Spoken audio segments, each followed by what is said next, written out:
Good evening, folks. Back once again.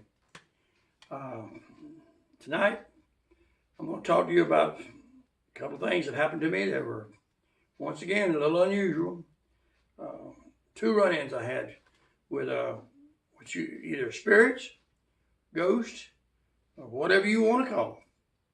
But they're out there, and I've had several run-ins with them. These right here, there's nothing terrible about it, but it did happen. So let me tell you how the first one started. The first one started when I was 16-year-old on another camping trip. Boy Scouts was camping out again. Once again, I was leading the group and had a group down there, about 6 or 7 young men in a big tent. And I had a little putt tent with me and a buddy of mine was staying in. And we'd sat around the fire that night, and I told a bunch of stories to get them all excited and a little scared. So they got so dang scared that they grabbed their blankets and went over there and sat around the fire and feeding the fire, keeping it going. They didn't want to get in that tent in the dark. And so I was laying about probably 20 foot from the fire and laying facing the door, laying on just kind of propped up, watching them, laughing my head off. And my buddy was sitting there beside me, and he would tell me, "Donnie, you have got them boys scared to death." I said, "Well, now, son, that's what camping out's supposed to be. They don't need to go to sleep. They need to sit up all night terrified." And so, I'm just joking. But anyway, I did have them scared. So we're sitting there watching them, and they ain't going to sleep. And out of the corner of my eye, I noticed something off to the side. Well, where we was camped, just a little bit to the left was a creek bank, about a 3-foot drop. And there's a big sandy sandbar there. Well, right on the bank of that, there was a pine tree. It was about that big around, probably about 15 foot long, that it broke, and it was right on the bank. It broke, and it fell off away from the creek. Creek being on this side, and it fell this way. Well, as I looked, I seen a raccoon wobbling up that tree he was walking up it toward where it was broke. And you got to understand something. At 16-year-old, I stayed in the woods. I hunted all the time if I could. And I run a little trap line. I love to trap. Well, I'd caught numerous raccoons. Well, not a lot, but I'd caught several raccoons in my traps, even at 16 years of age. And hides wasn't worth that much in the South, but you could sell them. So when I looked over and saw this raccoon wobbling up that tree, first thing I'm thinking is, boy, that's a raccoon. And this time of year, you can sell that hide. And I had right beside me a small Boy Scout axe. And I was pretty good with a knife or an axe in using it. If you got within 12 foot, I usually could stick it in a stump. The knife, which I used to carry what you call a Jim Bowie knife. I could throw the knife or throw the axe.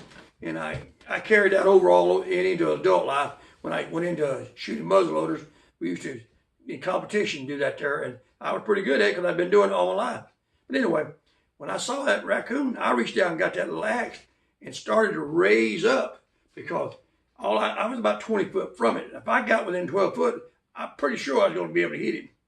And as I'm raising up, got the axe in one hand and I'm pushing off with the other, he steps up to just right where the trunk was broke. The next step he takes, he's going to have to step over the end of the trunk and either jump off into the sandbar or just fall off on the side and get on the ground. Well, just when he gets right there, I noticed Larry and me both at the same time. Look, he said, he's an albino. Because, I mean, he was white, just as pretty white as you could be.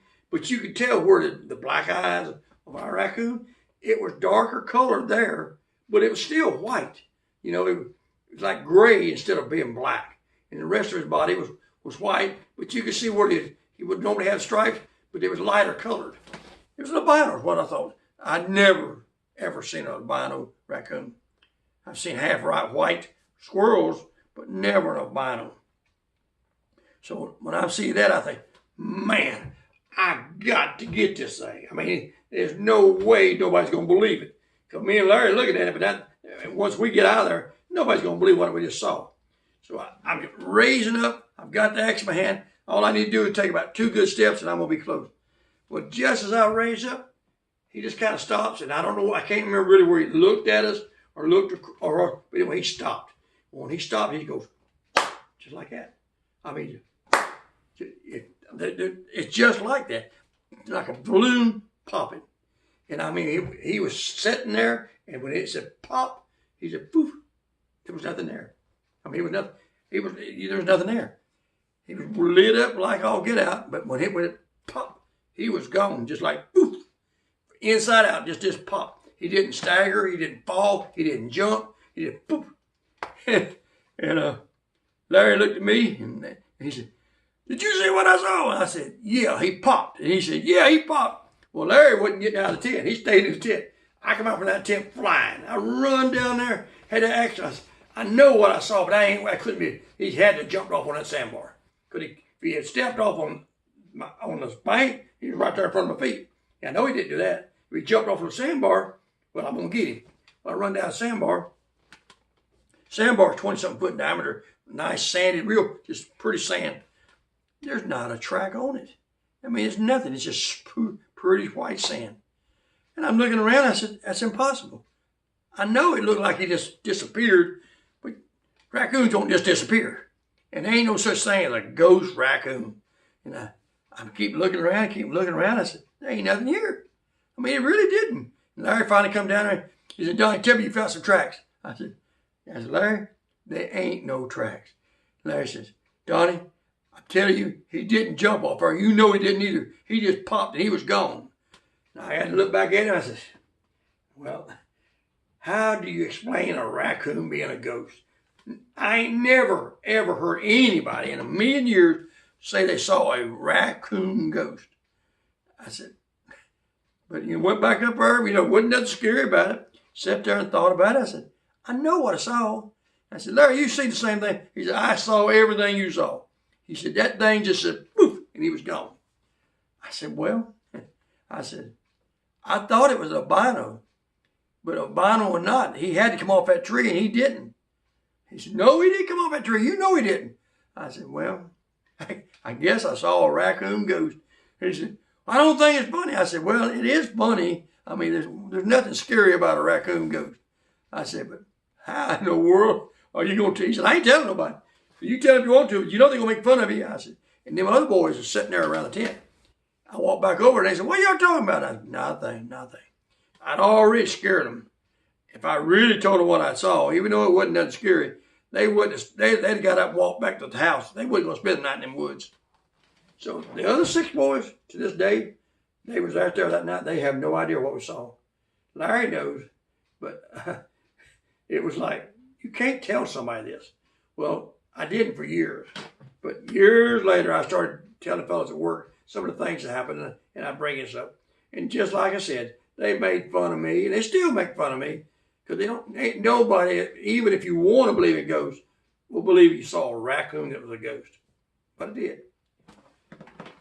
So that was the end of that. That's as far as it goes. As far as the ghost, never saw it again. Never heard anybody ever seeing something like that. Give me 1 second. Mountain Dew keeps you alive. But anyway, later on, let me tell you that something happened. This happened many, many, many years later. But it happened while my mother was still alive. She was in her later years, but she was telling me some of the things that happened to her when she was a young girl, growing up above Marietta. And I'd never known about this, but I went back and done some research on it. That's why I'm bringing it up right now. She told me that when she was a young girl in her teenage years, she was working in a mill. In the job she was on, she got off on second shift at night, and she had to get a ride home. And usually, one of the fellows that worked there in the mill had an old, I don't know what kind of car, but that old car. This would have been probably back in the 30s. This would have been in the 30s.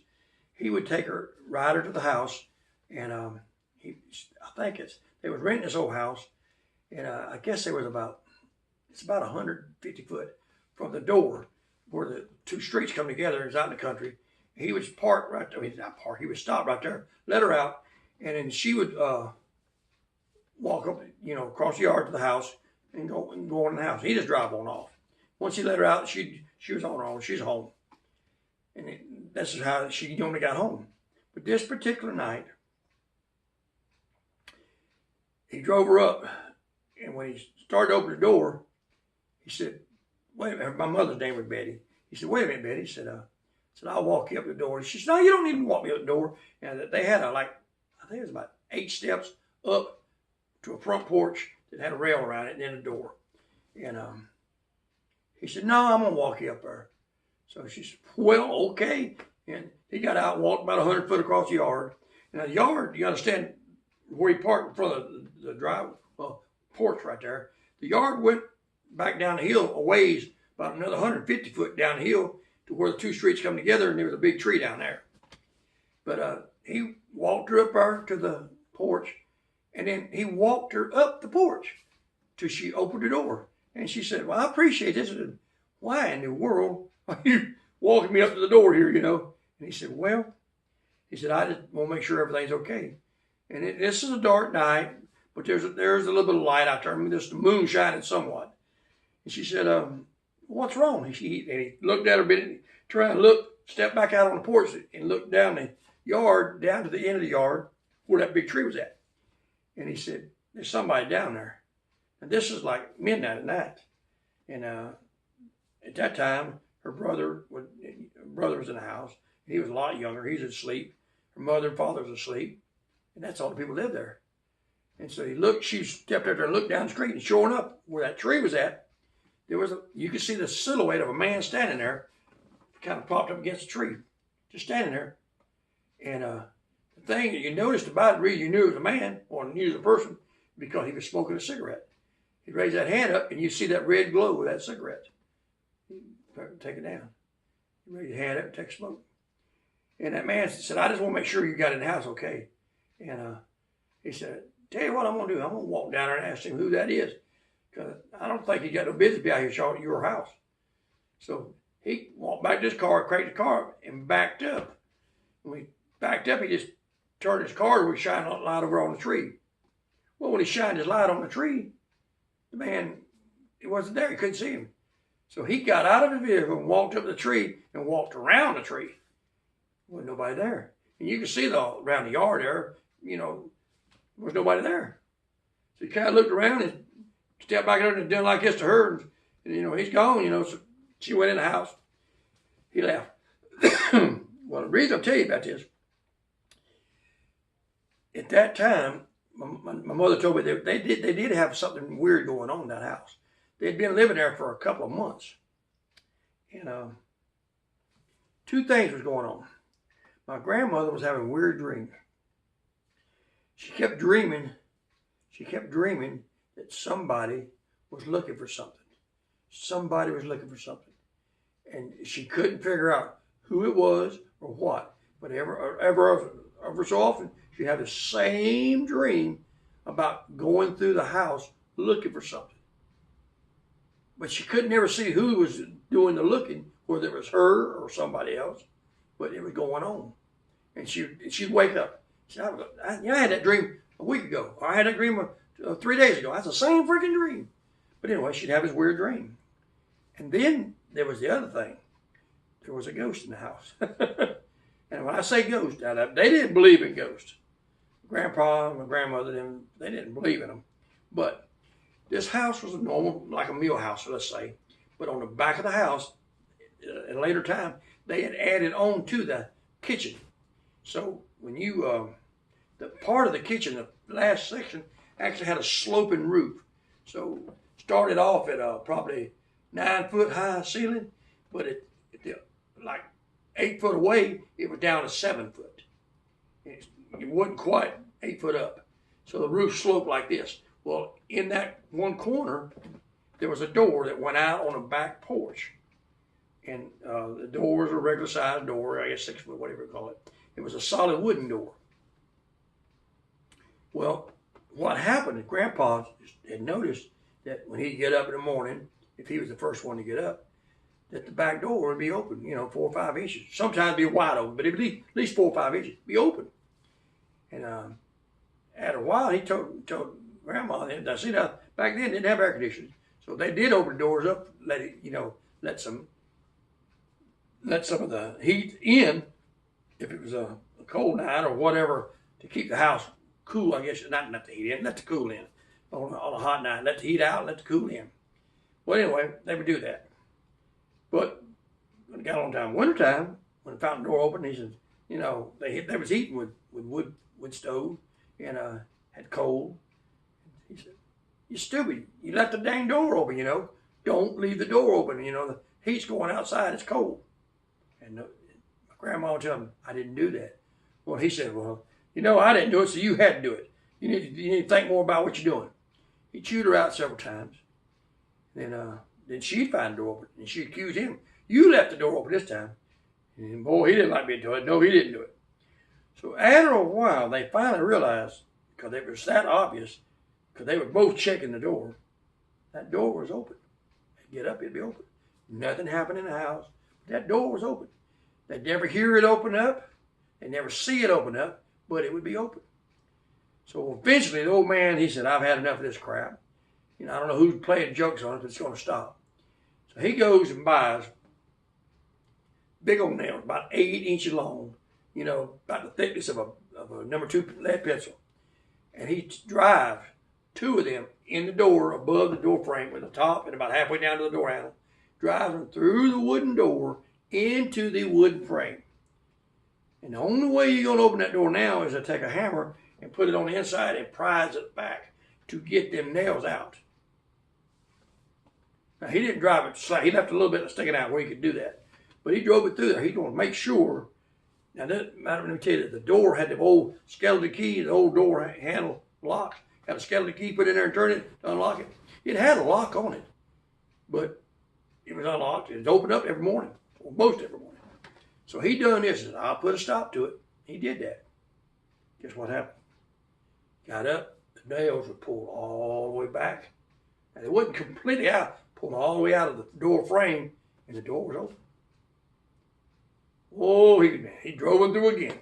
Got up, open. Now, it might be 4 or 5 days later, but when he'd get up one morning, it'd be wide open. The door, nails would be pulled back. The only way you could pull it back would be on the inside. Couldn't do it on the outside. Well, it wasn't very shortly out of that. This was a rental house. It was like, it had a garage, a 2-car garage outside it. That was an old center block garage. It set off the side. The original people who lived there, when they had died or moved, whatever they'd done, a lot of their stuff that had been put in that building and storage in back in one of the car areas. They just stored their material back there. And the other one, you could still pull a car in there if you wanted to. So they had the storage area out there, car place, and they had the house to live in. Well, as this door could not be kept closed for more than a couple of days, they moved. They said, even Grandpa realized something ain't right, so they moved. All this time, my grandma kept having these dreams every now and then about something missing, looking for something. Well, I think it's like a year or 2 years later, there was an article came out in some paper around there about somebody had moved into that house. And while they were doing some work around there or whatever, they was out in the garage. And the next section over there that had been set aside, there was old furniture from the original owners. There was an old coal-burning stove back out there covered up. And when I guess I don't know whether they're going to use it or sell it or what, but they got to going through it, and inside that, where you would normally put your coal, they found a package, and it was all, I want to say it was $3,600 in cash bundled up in there, hidden in that stove. Somebody had hid their money in there. I guess they must have died. They never got it. But let's put it this way. I'm saying that's who she was dreaming of. What she was dreaming, the person was looking for that gold, not gold, but money, looking for the money. They were opening the door up, and there was a person that was out there on that street in the dark. Now, that's just my conjunction, but it all tied in together. And to give you, for instance, when my mother told me about this, she was an old lady when she told me many years later. What but a year or so later, I was in Marietta, and I got to follow her directions back to where this house had been. I do a lot of metal detecting, old artifacts and everything. And I thought, well, that's a long time ago. That house is probably gone. But, it might be something I could find out there, money or something. If the lots are vacant, I could look for a metal detector. And this is a nice, sunny, hot day. I'm riding down the road, and I turn left, turn right, and I finally get to where it should be. And sure enough, there ain't nobody living out there. It's in the middle of nowhere. But the house is still standing. And I pull up, I said, and I get to making sure, I said, and there's that garage, a 2-car garage back there too. And the roof's still on everything. They still got a good roof. But I mean, they're abandoned and most of the windows out of everything. And the grass is up to here. And that makes it hard to metal detect. I said, this has got to be the house. This has got to be the house. So I got out and walk up there. The doors are done tore halfway off on the front there. I walk up there and I look around. This is a hot summer day. I'm looking at this house. I said, well, I'm going to go in there and look at it. This is what my mother's telling me about the ghost. I'm going to see about this. So I go in there and I go back in there through the living room. When I go through the front door, I'm walking in the living room. Well, right out the back side of the living room there is a kitchen. And I walk into that kitchen. Well, when I walk in that kitchen, there's that sloping roof on the back. I see that. I said, this has got to be it. I've got to be it. Well, I turned to my right and looked, and there's a back door going out on the back door porch. Now, this is, my mother she was like, at this time, she's like 60s, late 60s, 70s when it happened. And she'd been like 20-year-old when all this took, or not even 20, she might have been 16, 70-year-old when this took place. House is still standing. There's the door there that they told me about. And of all things, now I know somebody lived in this house after Grandpa and Mom. But when I look at that door, up at the top, there's them 2 friggin' nails. Still stuck in that door, still pulled back. Whoever moved into that house years later never took them nails out of that door. And I would have took it out. Why would I want nails in my door, But they never took them out. Or if they had took them out, they put them back for a good reason. For whatever reason, they was pulled all the way back. And as I'm looking at that thing, I'm not joking you, it got so cold in there. I mean, this is a bright summer day. And I believe in ghosts. I know they exist. They don't have to convince me. I didn't see nothing. I didn't hear nothing. But I'm telling you, I turned around and I got the heck out of that house. It was ice cold to me. And I knew what it was. I knew dang well. They say somebody's still in that place. They never left. You could feel it. It just didn't feel right. I got out of that house.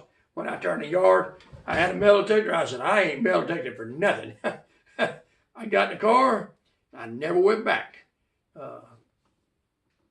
I'm just more or less it's all hearsay, but it all took place.